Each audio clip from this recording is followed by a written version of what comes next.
And we're back. A little Q&A. We got 1, 2, 3, 4. It's getting ridiculous.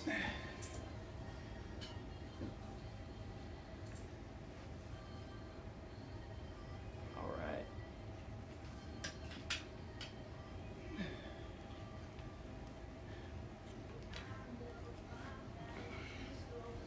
think we're good. All right. Okay, this one here.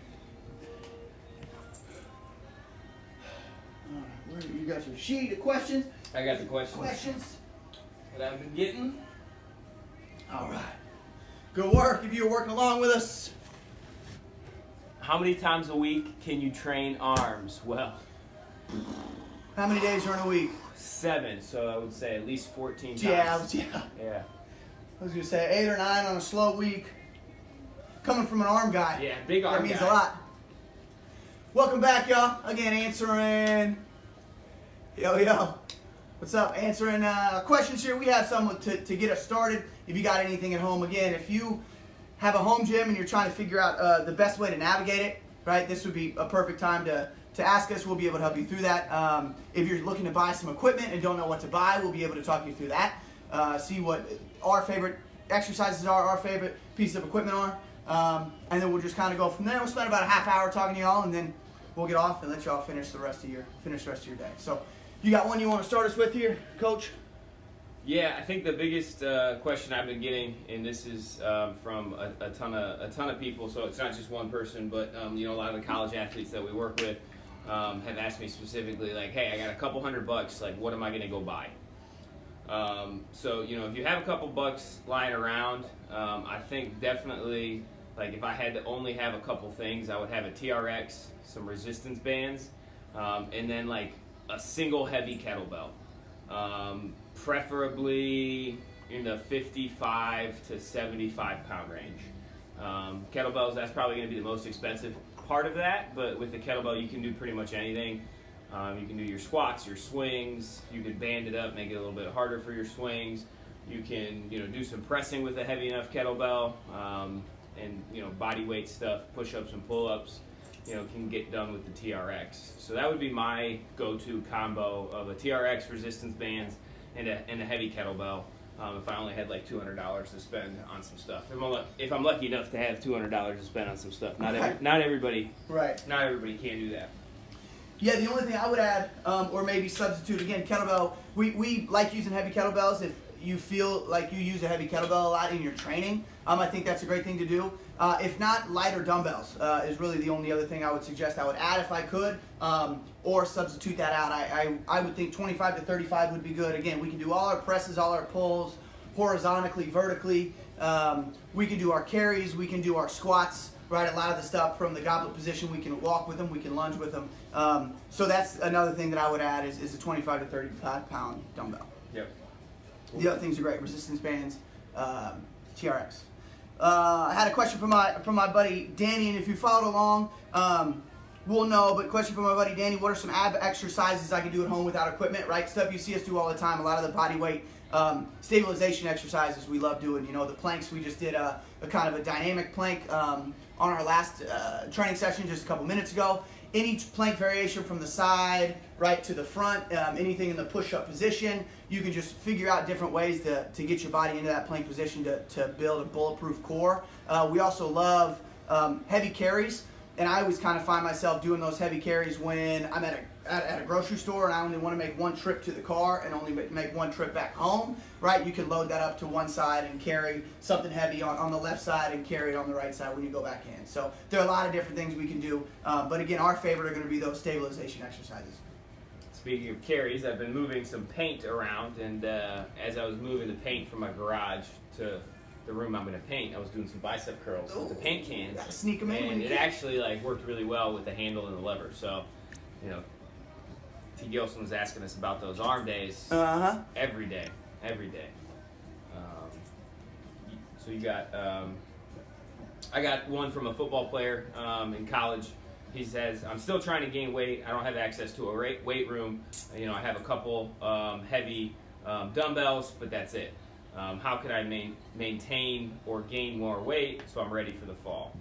I think that's a big question. Is most people are either concerned about like, hey, I need to lose weight, or hey, I need to gain weight, gain muscle. I think being creative with your workouts is the most important part, so that you can actually continue to get sore over and over and over again. I'll use the example like if you've never done a 5-minute lunge before, like and you do a 5-minute lunge and now you're sore. Well, the next time you come back and do it, you're not going to be as sore because you're getting used to that. So the same principle applies pretty much with anything we do in the weight room or out of the weight room. So let's say that you start week 1, you have a 50-pound dumbbell and you do 200 goblet squats.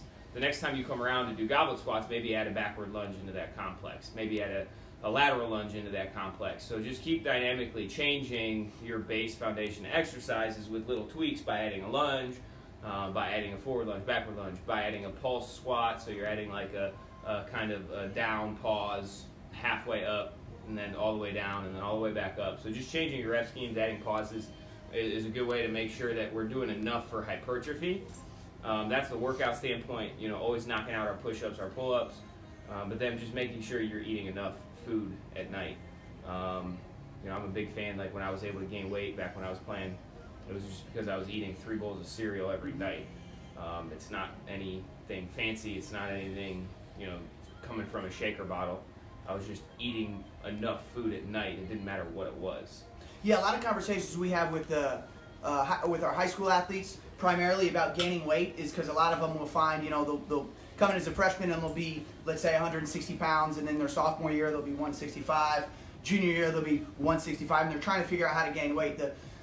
The interesting thing about the body is it's similar to, think about it like a thermometer, right? So if you set your house to 60 degrees, right? As soon as your house starts to get warmer, I don't know who sets their house to 60 degrees, but as soon as the house gets warmer, the heater kicks, or the air conditioning kicks on to get you back down to 60, right? As soon as you get below 60 degrees, the heater kicks back on to get you back up to 60. So your body's the same way, right? Your body has a set body weight, and James had talked about, forcing food, forcing cereal down to help him gain weight. I had a very similar struggle when I was in college. I was eating a lot of food until I was uncomfortable, and then I would do it again, and I would do it again, and do it again. And the big thing is that people think that they can gain or lose weight overnight, but it's taken us, 15, 16, in other cases, 40 years to get our body to a certain set weight, right? Yeah. So it's about changing how much you're eating, how little you're eating, how much exercise you're doing, and it's about just doing it consistently. You're not gonna see a big change in one day, you're not gonna see a big change in 1 week.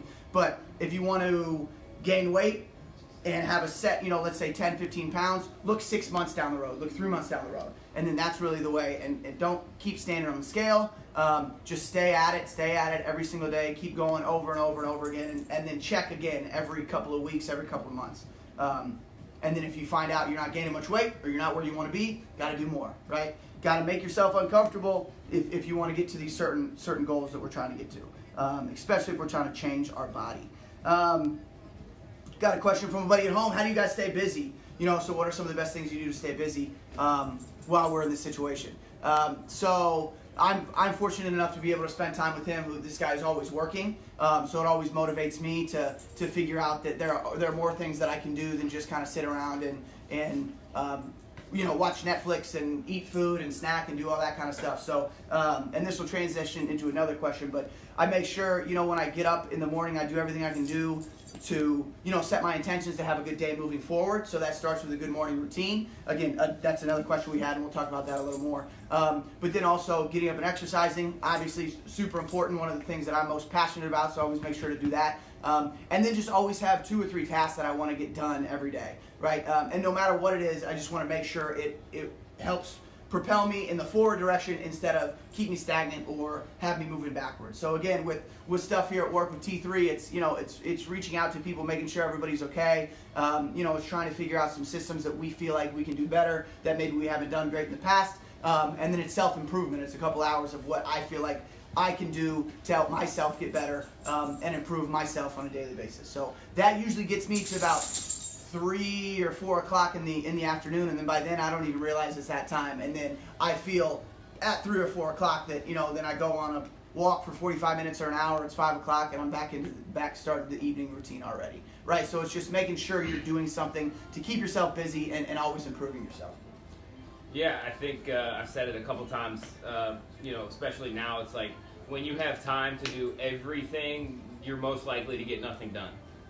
So I think what CT says, pick 1-2 things out, for today, for tomorrow, and just make sure you knock out those 1 or 2 things. That's how I've kind of maintained staying busy, but not just being busy for busy's sake, to make sure that I'm actually like getting the stuff done that I need to, whether it's a house project or whether it's something for work. Believe it or not, we're still working. We're working on some new programming for when we come back. We're reaching out to all of our people. We're trying to set more things up like this. So it's really easy to just be like, I'll just do it later. I got all this time. I'll just do it later. I'm going to watch Tiger King again. I'll just do it later. I think those are the things that I just have to remind myself, like, hey, you got time for everything. That means you won't do anything. So you got to pick it out and do it. So that's kind of how I've been approaching each day. The night before, I sit down and I write 3 things on a piece of paper, and I try and do those. You want to just take that right into morning, evening? I had a good question about cardio. Okay. So one of the another football player that we work with asked, how much cardio should I be doing? He said that he's running a decent amount 3 times a week right now because that's all he can do. And he's worried that, hey, if I do too much cardio, my strength will go away. To me, that just doesn't make sense to a certain extent unless we're going to go out and be a cross-country runner. So I would say keep running because it's going to help you keep mentally sane, and you're only running 2 to 3 times a week. So it's not like we're going and churning out 20 miles per week. So keep at it. I would say that like anybody would reasonably benefit from 1 to 3 miles multiple times a week. If you can't get out and run a mile, that would be a great goal to be able to go out and run a full mile nonstop. I know that like running is something that I always go in and out of, but I do feel better when I know that I can just go out and run 3 miles without having to worry about it. Usually my body is in better shape from a standpoint of just like my core, my mobility. The times when I go out and run and I get like halfway through a mile and my back starts hurting, I know I haven't been taking care of myself. So I think running is a great judgment of our well-being in general. So keep doing it, keep running. Mm-hmm. Yeah, that's awesome. Also sprints, right? Sprints are a great way to change it up. Sprints are super athletic. And again, if you can only run, we were out in the street running sprints the other day, and if you can only run, 4 or 5 sprints at top speed before you're really worn out and have to shut it down, that's a good thing to remind yourself you should be doing more often, right? Just like you talked about running the distance. Yeah. At any point, we should be able to go out as athletes and as human beings and run for an extended amount of time without feeling like we can't breathe and like we can't keep ourselves up off the ground, right? So if that's something you feel like you can't do right now, awesome thing to go out and do. And then again, if you are running 2 or 3 times a week, add some sprints to the end. I used to always think, all right, I got a stop sign here, stop sign there. I'm going to sprint that as fast as I can. I'll walk to the next stop sign and then sprint to the next one after that. So interval training is awesome there as well. I think that reminds me of like just a really important part to remember is like, you guys are the athletes, you guys have the skills. Like performance training is fundamentally super important to what you do, but it isn't what you do. What you do is play sports. So you just have to make sure that your like body is your body's a piece of equipment. It's your tool to use to play a sport, and you have all the skills. So regardless of what your training looks like, as long as you're pushing yourself and you're not doing anything that's going to hurt yourself, you're putting yourself in a good position to be okay to play in the fall. That's kind of hard to look that far in the future right now, and it's way easier when we have a weight room to play around in. But that's just the nature of the game. You have people, and I played college sports. You played college sports at a very high level. There would be guys on my team that wouldn't do anything in the off season, and they would still be some of the best guys on the team. I'm not encouraging that. I'm just saying, like, remember the role of performance training. It's to enhance everything that you already bring to the table. So if we have to get creative, now's a great time to be doing that. Awesome. How about? Yeah, and I was kind of transitioning to this a little earlier. Good question from a buddy of mine who's got a really strong morning schedule and a really strong evening schedule. Guy's super busy. Athlete, is in law school. is a father, is a husband, is a brother, right? A guy who's got a lot going on. He wanted us to talk about morning and evening routines, right? Again, super important. A lot of the reading we do on high performance and high performing people and bosses and CEOs, they always have really good, really efficient morning routines and really good evening routines. So just real quick, and I know we've talked about it before, but it's something that if we don't have, now's the perfect time to really start developing that, right? Just a way to get up in the morning and get some things done and not really have to use your brain a ton, just because it's kind of autonomous and you can go into it, you can do it every single morning without even thinking about it, right? So I think it starts in the evening, right? Getting to bed at a decent time, getting a good amount of sleep, and then once you wake up, first thing I do is I do some breath work, and then I do a quick gratitude meditation, right? For me, those are things that have vastly improved my life and improved what my days, and I can tell the difference when I don't do it, and then when I do it, I can tell I have a lot better days, a lot better high performance when I do gratitude and breath work in the morning. So I'll do that, right? I'll get up, start the coffee. I'll do a couple push-ups to get my blood flowing, get up, wash my face, brush my teeth, drink some water, throw some creatine and some salt in there. I like to do some intermittent fasting protocols in the morning, so I won't eat till early afternoon, so I want to make sure my electrolytes are there, so I'll have some Himalayan pink salt in there. And then I'll make my bed, because that's the one thing that I know that I can accomplish and I can feel good about. And so when I leave, if I come back 12 hours later and my bed is made and looks nice and everything's kind of cleaned up in my apartment, I feel good when I get back, as opposed to getting back and then panicking and feeling like I have to start cleaning things up all of a sudden, right away when I've gotten back from a full day at work, and the last thing I want to do is then fold sheets, vacuum, do dishes, all that kind of stuff. So I make sure everything's perfect when I head out, so when I get back, it's all good to go. Again, those are a couple of things that are super successful for me. I know if I have about 16 minutes in the morning, I can get all that done and set myself up for a perfect day. Yeah, definitely. Yep. Morning, for me, the morning is definitely something that, I struggle to get up, but, there's things that I can do the night before that usually makes my morning better. I wear blue light glasses if I'm watching TV. I can tell when I forget to put those on. I think those are becoming more popular, but I just want to put it out there that I brought it to T3 about 3 years ago when we were in the old building, and everybody was making fun of me for wearing blue light glasses. They work. So I can tell when I wear those the night before. It helps me definitely get better sleep, and then if I can wake up, move around, walk the dog in the morning, things like that would definitely help. I've been switching, maybe this is why I'm a little slow, I've been switching from coffee to tea. I'm trying green tea in the morning now, just to decrease my overall caffeine intake. I probably would say in the first week of the quarantine, I probably had like pre-workout and then like 3 to 4 cups of coffee. So I was like, this probably is not a good idea to keep doing this. Got one life to live, might as well live it stimulated. Yeah. Tea to coffee. Yeah. Old switch. I tried for that for a short amount of time. I still want coffee, I just but I enjoy want coffee coffee as like the afternoon, Yeah. like you made it to the afternoon, you got all this shit done. Yeah. Rock this cup of coffee and you'll get more shit done. Sorry. It's my nephew's watching at home, Yeah. so thank you for that. Yeah, absolutely. The one that was just born? Yeah, the one that was born. Yeah, I last don't think week. he understands. Why so many lunges, right? So this is a question we've got from a couple again of our college athletes. You had a good explanation earlier talking about it. I think I said I don't know why it works, but it works. Well, it's one of those Yeah. things where it's like you could sucks. science the heck out of it, Yeah. but it also is basically we spend a ton of time on one leg as athletes, right? So the stronger we are on one leg, the more stable we are on one leg, the healthier our knees are, the Yeah. better athlete will be, right? And we really think because we do them a ton because they're challenging, right? He mentioned the 5-minute lunge earlier. It's one of my favorite conditioning exercises, one of his favorite conditioning exercises as well.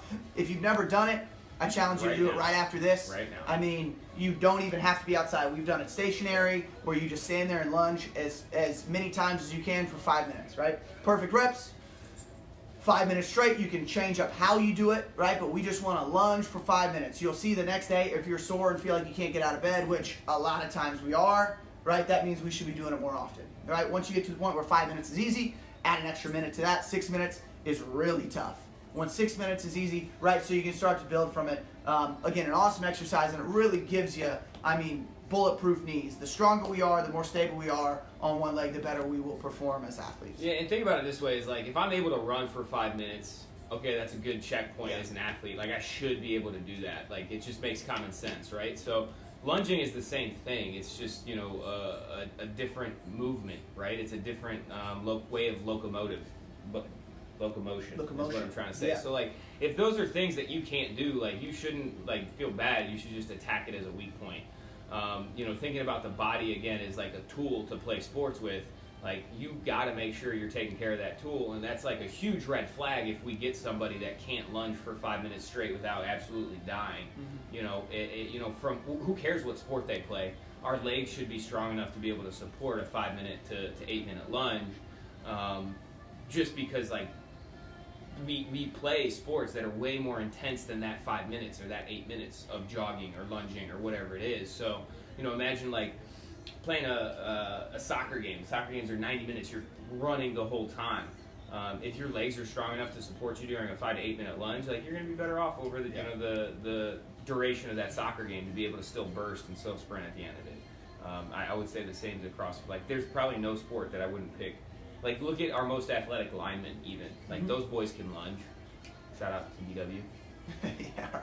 Some of them. All right, athletic guys over there, yeah. Yeah, right. Again, just an awesome challenge. Just something you can do. And again, you can do it daily, right? If you're sore from lunging, the best way to not be sore is to lunge again right after that, right? Again, if you're sore from squatting, all right, best way to kind of work that out, work those issues out in your muscles is to squat again, right? So a lunge is an awesome way to approach it. And again, we like it because you can do it anywhere. You can do it on vacation. You can do it at home. You can do it outside. You can do it in the garage. You can do it wherever you have a space, right? My buddy Coop said you can do it wherever you are. You have 10 toes in the ground. Right? So think about it that way. We'll finish up here. A couple more. Yeah, I think we got time for one more question, and the next one's going to be coming live. We've got a favorite workout music question. My boy put me on Machine Gun Kelly as soon as I moved to Cleveland in 2014, and I've been listening to it kind of nonstop since then. So I'm listening to a lot of MGK, a lot of Drake, a lot of NF. I like hip hop myself too. NSYNC is always a good switch up too. Drives everybody nuts, but I love it. Yeah, I like silence, absolute silence. I don't listen to music. I'm driven, is what they call it. Instead I'm of not motivated by it. Yeah. Instead, James doesn't use music as a crutch. That's another thing. Remember, don't use music as a crutch because the day that you don't have it, it beats you up. I got You don't earphones have a in, good but there's workout. nothing on. Yeah, nothing playing. Yeah. All right, again, we'll do this again in a couple weeks. So feel free to always DM us, text us, email us your questions, anything you got. We'll answer it, anything and everything dealing with at-home workouts and really anything having to do with the fitness industry. Anything else to finish up? Yeah, it's just way easier to kind of address a whole bunch of questions in like 20-25 minutes than individually reaching out to all the people that we're working with. So we'd love to do another one. Yeah. Keep sending us your questions. We might not get to them individually, but we'll set another time for this where we can kind of go in on it a little bit more than just a text message. My thumbs are getting tendonitis from the amount of phone usage. All the we're reps. getting. Yeah, all the reps. Yeah. So. Yeah. Again, what our teachers always say, right? What my mom always said, if you have a question, more than likely somebody else has that same question. All right. So shout out to our teachers. Yeah. And thank you for tuning in. 10 o'clock, we have our athlete workout here on T3 Performance Live on Facebook and Instagram. Thanks for hanging. Stay positive. We'll see y'all soon.